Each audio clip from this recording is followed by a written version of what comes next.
¿Qué tal? Yo soy Michelle Chaín y esto es lo de hoy en temas económicos. Y bueno, es lo de hoy, lo de la semana pasada, lo de la próxima, y estoy seguro que el tema de la recuperación económica de México nos va a dar para estar hablando de esto de manera recurrente. Y es un tema importante, desde luego, porque es algo que nos interesa a todos los mexicanos, pero que también es interesante porque confluyen aspectos vivenciales, digamos que muy prácticos, muy de todos los días, junto con aspectos técnicos y teóricos de primera. En ese sentido, pues darle continuidad un poco a lo que platicábamos la semana pasada, donde tres variables fundamentales de la economía mexicana parece ser que ya tocaron fondo, rebotan y nos empiezan a dar la esperanza de algo de crecimiento. Y son ni más ni menos que la actividad industrial, que había caído tan solo en un mes el 25% a nivel nacional, que es desde luego el tema del consumo, que es una de las variables más importantes y que ahí también en tan solo un mes tuvo una caída del 20%, y finalmente una de las variables que han resultado más calientes desde que llegó la 4T, que es la inversión fija bruta, donde digamos que de Guatepeor nos regresamos a Guatemala, porque en mayo tuvimos una caída casi del 40%, del 38.7% respecto a mayo del año pasado, y que digamos que mejora, entre comillas, donde en junio tenemos una caída únicamente del menos 25.7%. Ahora, con esas tres variables nos alcanza para hablar de una recuperación económica. La respuesta definitivamente es que no. Así, cuando tuvimos los periodos de recesión, tuvimos que esperar a concatenar varios trimestres consecutivos de caída económica para poder hablar de una recesión, digamos que sin dejar lugar a dudas. En este caso sucede lo mismo. Necesitaríamos poder engarzar varios trimestres económicos de acuerdo al PIB de crecimiento para empezar a hablar de una recuperación. Al día de hoy, eso está muy lejos. Y si analizamos el contexto global de manera integral de la economía mexicana, la verdad es que sigue siendo una economía muy vulnerable. En ese sentido, y tomando como ejemplo el artículo que escribiera el lunes de esta semana Ernesto Farril Santoscoy, el director de Bursamétrica, lo que viene es un planteamiento muy sencillo. El Producto Interno Bruto, que el presidente López Obrador se ha encargado de hacer más famoso de lo que era, pero bueno, el Producto Interno Bruto se compone contablemente de cuatro aspectos importantes. Uno es el consumo, el otro es la inversión, el otro es el gasto de gobierno, y finalmente, el cuarto punto es el balance que se da entre lo que exportamos menos lo que importamos. Y en ese sentido, en el consumo, que es el primero de estas cuatro variables, como les decía, hay una recuperación de la economía mexicana. Es decir, el consumo se nos cayó en un mes casi 25%, rebota, pero aún así seguimos 20% por debajo de lo que era la marca en el momento que nos caímos.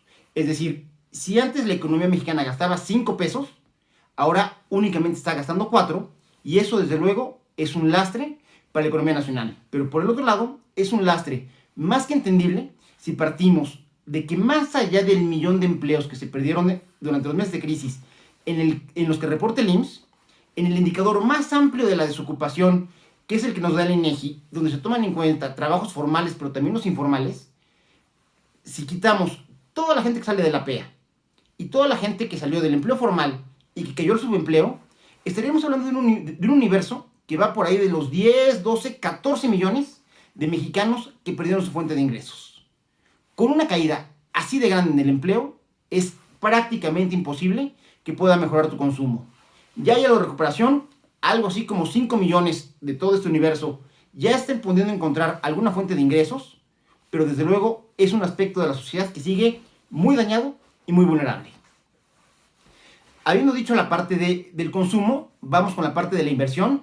De aquí, pues prácticamente todo lo hemos venido diciendo. La inversión fija bruta, que es la variable que mide el gasto real en construcción, es decir, en los espacios físicos para que la gente trabaje, en maquinaria y equipo, tanto nacional como extranjera.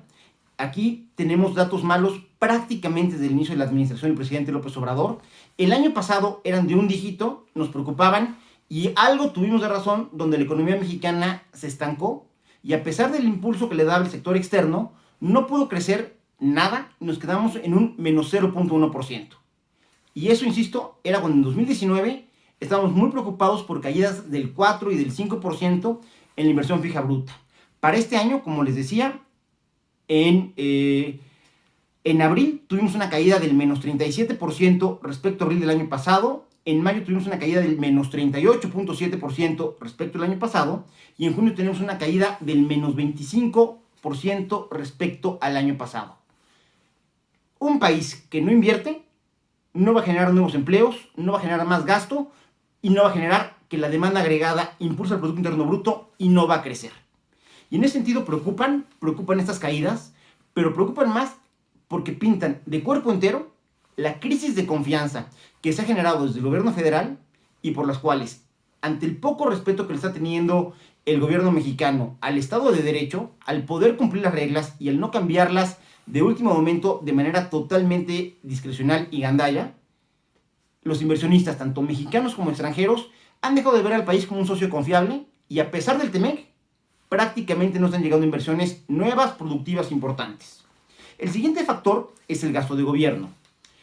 A muchos economistas nos hubiera encantado que nos hicieran caso desde el principio de año, cuando decíamos que era importantísimo tener una política fiscal expansiva, donde el gobierno federal gastara más dinero, se hubiera apoyado más a los micro y a los pequeños negocios para que no cerraran, para que no tuviéramos los datos de desempleo que hay ahorita, y para que el gasto de gobierno, como sucedió con la recuperación del New Deal a la crisis del 29, estuviera reactivando la economía.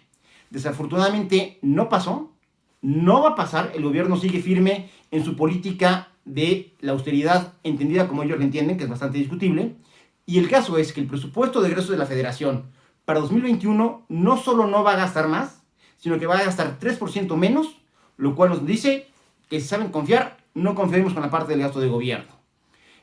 Adicionalmente, en el caso de las exportaciones e importaciones, tenemos una balanza positiva en el caso de México. Sin embargo, el gran impulso del sector externo no se va a sentir como se sintió el año pasado hasta que los Estados Unidos no retomen ritmo y recuperemos el nivel de compras, tanto de productos finales como de insumos que se tenían, que eso desde luego va a ser un gran impulso y un jalar al conjunto de la economía mexicana, aunque de manera muy desigual.